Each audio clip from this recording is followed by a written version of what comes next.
বন্ধুরা দেখছেনই তো, এদিকে লাউ আছে আর এদিকে লাউয়ের খোসাটা আমি কাটছি। এটা হচ্ছে একটা খুবই সুন্দর একটা রেসিপি, খাবারের মানে দুপুরের খাবারের প্রথম পাতে জমে যাওয়া দুর্দান্ত স্বাদের একটি রেসিপি করব, সেটাই আমি শেয়ার করছি। প্রথমে আমি লাউয়ের খোসাটা একটু কুচি করে নিই, তারপর আমি আবারও আসছি। বন্ধুরা, আজকে আমি আপনাদের সামনে একদম একটা অন্যরকম রেসিপি নিয়ে এসেছি। এটি হচ্ছে লাউয়ের খোসা।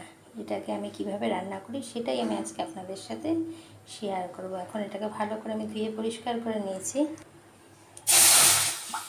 এখন আমি কড়াইতে একটু জল দিয়ে দিলাম, তার মধ্যে দেবো 1 চামচ নুন। এরপরে 1 বাটি লাউয়ের খোসাটা আমি দিয়ে দেবো, এটাকে একটু সেদ্ধ করে নেব। আর এখন একটু আমি ঢাকা দিয়ে দেবো।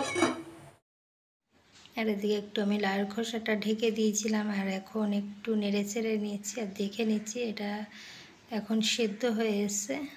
এরপরে আমি এটাকে জলটা ঝরিয়ে নামিয়ে, আর এখন এটা সেদ্ধ হয়েছে। এবার জলটা ঝরিয়ে তো বললাম, আমি এখন একটু নামিয়ে নেব, তারপরে আমি আসছি।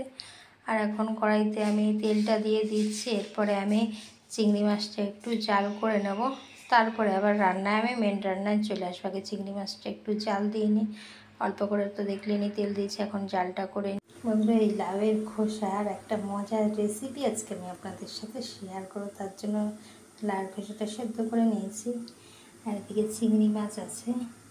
আর এখানে এতটা পেঁয়াজ আমার লাগবে না, কিছুটা পরিমাণ আমার পেঁয়াজ লাগবে।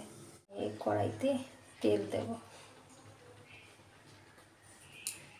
এখন তেলটা গরম হয়ে আসছে, একটু কালো জিরে 1/2 চামচের একটু কম, আর একটা শুকনো লঙ্কা ফোড়নে দেবো। আর দেবো একটা বড় সাইজের পেঁয়াজ।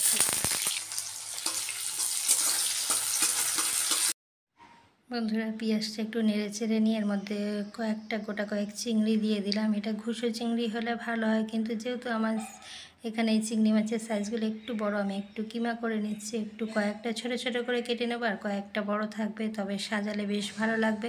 এখন আমি এটাকে ভালো করে নেড়ে চেড়ে ভেজে নেব। বন্ধুরা, এবার যে লাউয়ের খোসাটা সেদ্ধ করে রেখেছিলাম সেটাকে আমি এর মধ্যে দিয়ে দেবো। এখন একটু হলুদ গুঁড়ো দিয়ে দিচ্ছি, এর মধ্যে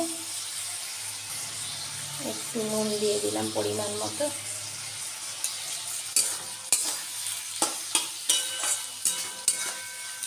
এটাকে ভালো করে আমি ফ্রাই করে নেব।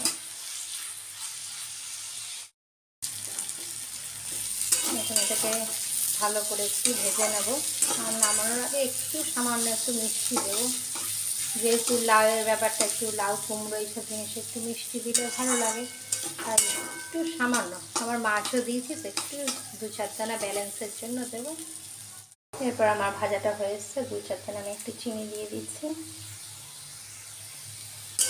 এবার আমি এটা নামিয়ে নেব, নামিয়ে সার্ভ করবো। বন্ধুরা, এই যে আমার লাউয়ের খোসা চিংড়ি মাছ দিয়ে ভাজা রেডি। এটি খুবই দুর্দান্ত স্বাদের হয়। আর আজকের এই লাউয়ের খোসা কিমা চিংড়ি দিয়ে কীরকম লাগলো অবশ্যই কমেন্ট করে জানাবেন। ভালো লাগলে লাইক কমেন্ট শেয়ার করবেন।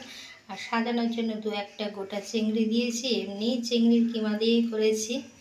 ভালো লাগলে অবশ্যই চ্যানেলটিকে সাবস্ক্রাইব করে আমার পাশে থাকবেন। বন্ধুরা, টাটা।